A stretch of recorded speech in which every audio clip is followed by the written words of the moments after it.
Okay, here we are, the climax of the entire movie. Unfortunately, this is a story about trying to defeat an evil green mist. And here we are, we're at the mist. They have to destroy it. Now, once we get into this scene, what starts happening is they start intercutting between the undragoning of Eustace and the crew fighting the sea-serpent. And because the undragoning is such a crucial scene in the book, one of the most important scenes in the entire series, really, one of those, they gotta get that scene right. Scenes. I'm going to talk about that in the next video. In this video, I'm just going to talk about the sea serpent, mist, Dark Island stuff. And the next video, I'll talk about the undragoning. So first off, they're on the edge of the mist, and Caspian gives a big rousing speech. And there's nothing terribly memorable about the way the speech is written or anything that he says, "Now it's time to be strong, think of Narnia," blah, blah, blah.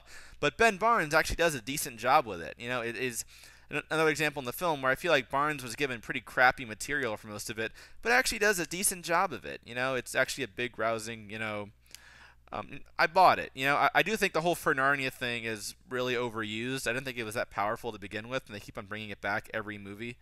I don't think it's necessary. But all in all, a decent speech.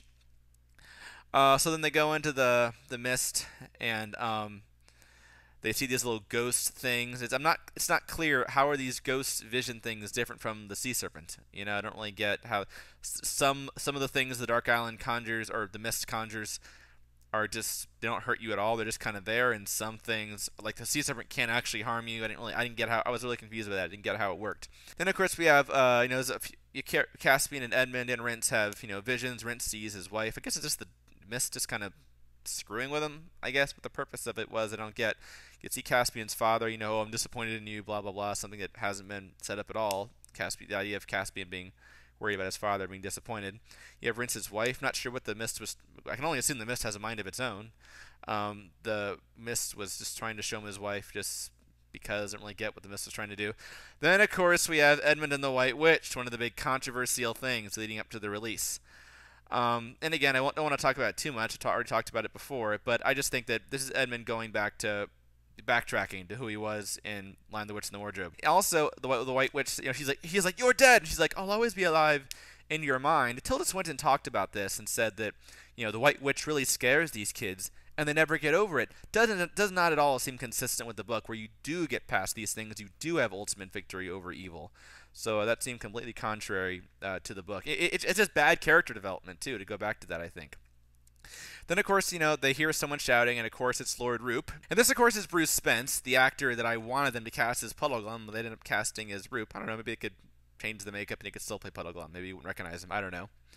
But one thing I like about it is that they honor that part of the book. This is a small detail, but, I like it. The part of the book where it says that his eyes were so wide open from fear that he almost looked like he didn't have any eyelids. I think that's what Bruce Spence was going for here. I like that they honored that. His eyes are open so wide, it really does look like he doesn't have any eyelids. I like that they honored that little detail. Most human beings would see this guy trapped on this rock going crazy and feel some sympathy and want to pull him out of there, but they don't. The first thing, I think it's Edmund who says, "Caspian, his sword!" And just like, there's this crazy, tormented man who turns out to be a Narnian lord they're looking for, or supposed to be looking for, I guess. And the first thing they say is, "Look at his sword, we need that."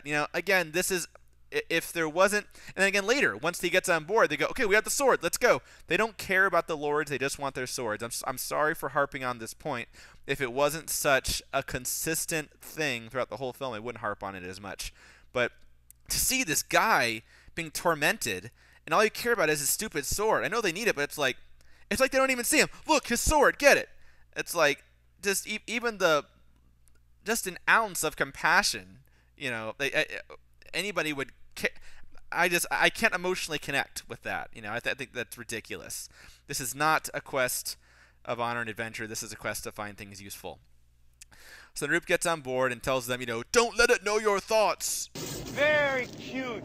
Whatever we think of. If we think of J. Edgar Hoover will appear and destroy us, okay? So empty your heads.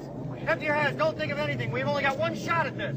There were definitely a number of moments in this movie where, I kind of chuckled to myself. This time the audience was chuckling with me. I couldn't help it. It just popped in there. It is like beat for beat, straight out of the end of that movie. Now, I've only seen Ghostbusters once. I saw Ghostbusters when I was like 12 years old. Didn't even really like it that much. But even I immediately thought of Ghostbusters, when I saw that. Was this an intentional reference to Ghostbusters? I don't know, but surely someone on the production involved with this production must have said, "Oh, this is like Ghostbusters," and they decided they were okay with that. At the very least, they must have known. So I couldn't believe they actually, like, of all the times in the movie to have a reference to Ghostbusters of all things, So in my showing, about half the people started chuckling right there, like, wow, they just did that, How cheesy, how stupid. Why it is that it's only Edmund who conjures up something from the mist, I don't know. This is the mist that, in the book, it makes sense. Lord Roop tells them, this is the island where, your your nightmares come true, and everyone imagines something different. They all see their own thing. Here, we don't get any sense of that at all. Edmund is apparently the only person on the ship who had some kind of deep fear, I guess. And it's the sea-serpent. Now, this is something Edmund was laughing about at the beginning. Oh, sea serpents! How could sea serpents possibly exist? Ha! Sea serpents! Really? This is the guy who's been the king. Who was the king of a magical world full of fauns and talking animals and centaurs and who knows what else. And he's laughing at the idea that a sea serpent might exist in a completely unexplored part of this world. Didn't buy that at all. Though then again, maybe it turns out he was right in this movie, because the sea serpent, unlike the book, is not something that exists there naturally. It only exists because Edmund imagined it. So I guess in the movie it turned out Edmund was right. There actually aren't any sea serpents. The sea serpent itself, or ghost serpent, whatever you want to call it, thought the design was kind of cool. Much more over the top and fantastical than I think the book kind of indicates it was. But pretty neat. I thought it was especially neat when it spreads out, whatever you call them, almost like a cobra. It has those spiky things. That was actually a rare moment in the film where I wasn't just sitting there apathetically watching it. I was actually kind of like, whoa, that's really weird. It made me kind of feel something. So I thought the design of the sea serpent was pretty cool.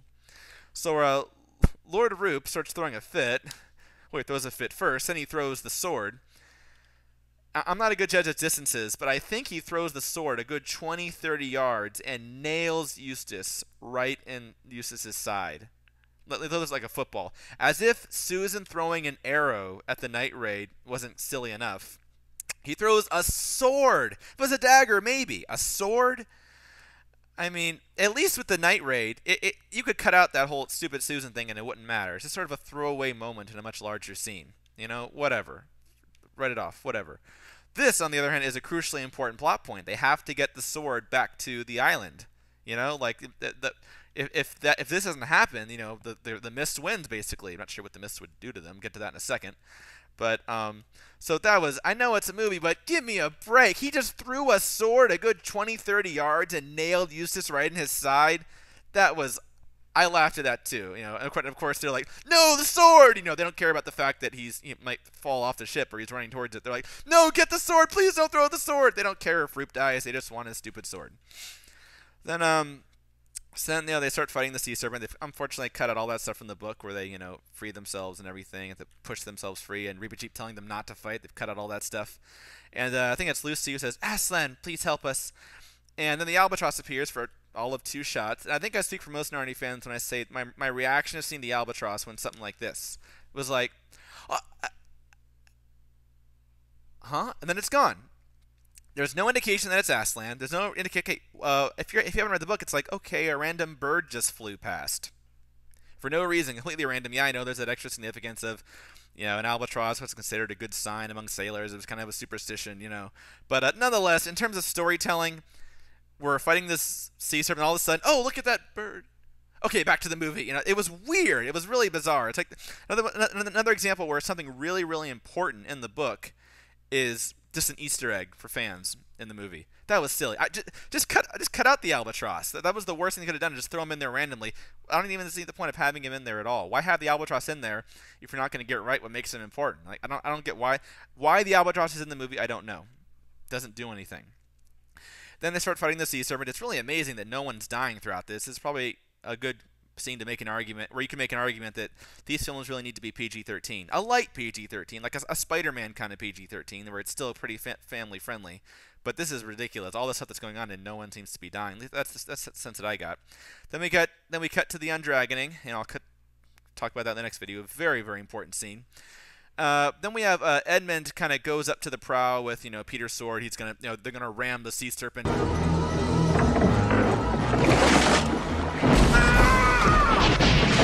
And the White Witch starts tempting Edmund. What exactly the witch could do to Edmund, I don't know. She's just a ghost. What if Edmund does actually take her hand? What would happen? I didn't get it. I didn't get it. I was like, is there any real danger here? I didn't really get what was going on. And then, Eustace, after sword fighting the smoke, Eustace puts the swords together, and for some reason, Rindon starts glowing blue. I don't think it's because orcs are near. Why Rindon starts glowing is one of the things fans have been kind of banging their heads over the past few months. It's a big mystery. No idea what Rindon has to do with anything. Or why the mist doesn't blow up as soon as Eustace puts the swords together, I really don't know. For some reason, Rindon glows blue and is given serpent-destroying powers. And, Edmund stabs it and it, blows up and all that stuff. And, of course, there's another example. It's a pet peeve, just got to point it out. I'm sorry, but Lucy, the spell, it's lifting. I know. I'm watching. I'm not blind here. It's really annoying. It's saying things I can see right in front of me. Then of course the slaves and the boats come out, and the slaves are of course completely unharmed.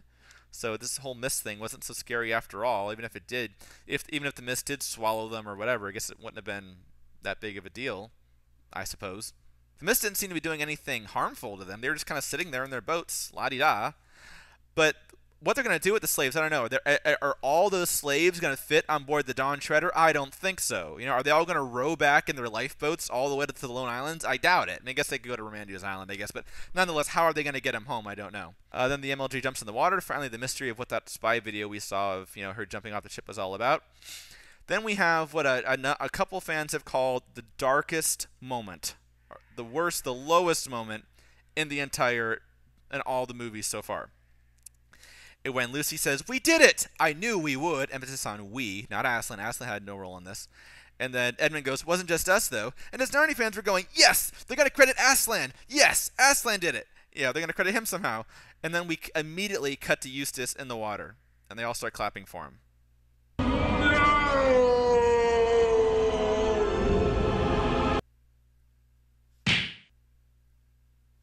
The clear implication that they're giving Eustace the credit for destroying the Dark Island. The mist, whatever. It felt like a practical joke. Like, oh, I see, it's Ashlynn. It's Ashlynn. Ha, just kidding, it's not Ashlynn. This is, I think, even worse than the slave trade scene, where they take a scene that's all about not fighting and make it about fighting. The opposite. It felt like a slap in the face to the fan base. To make it seem like we're talking about Ashlynn, then to turn it around and then say, oh no, actually it's Eustace, haha. Whatever their intentions were, it was very just offensive, I guess.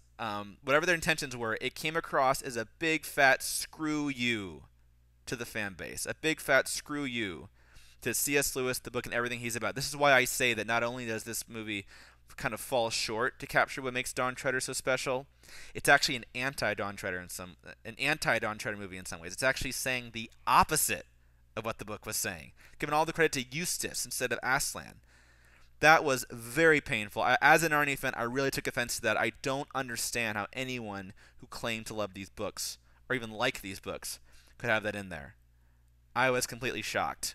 At first, I was sort of numb with the shock. Now, after thinking it over, I was downright angry at Walden Media or everybody involved with this production for allowing that to happen. No excuse for that. That was completely ridiculous. That was a huge slap in the face, punch in the stomach, whatever you want to call it. That was really low. Very low moment for this franchise. But, so that's pretty much talked about The Mist right there. I'll have some more things to say about The Mist in the next video. But the focus of my next video will be the undragoning, one of the most important parts in the entire series. And if you've been watching, these videos so far, you probably already know pretty much how I felt about it. But talk about that in the next video.